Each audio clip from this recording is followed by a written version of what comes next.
লোকে বলে না যে যে লাউ সেই কদু, তা আমার বিষয়টা হচ্ছে সেরকম, বুঝলেন।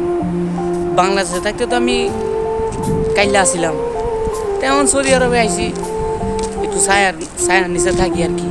তো যখন দুপুরে রুম থেকে বাইর হই, তখন রাস্তার পাশে গাড়ি ঘোড়া রাখা থাকে না, তো এগুলোর গ্লাসে আমার চেহারাটা রোদে একটা সিলিকার মারে। তার মানে আমার কাছে মনে হয় যে আমি সুন্দর হয়েছি, বুঝছেন কি না ওমা। তা আমি মনে করতাম আমার মোবাইলের ক্যামেরা বেড়া না, বুঝছেন। আজকে আমার বন্ধু এমিনি, একজন এমিনি আর কি, ওর একটা ছবি তুলে দিলাম, এত সুন্দর হয়েছে ছবি, মানে বলার বাইরে। ঠিক আছে, তার মানে কি দাঁড়াইলো, আমি আসলে একটা খাইলে যে লাউ সেই কদু, লাভ নাই। আমার লাভ লস নাই, আমার জীবনটাই পুরাটাই লস। ঠিক আছে।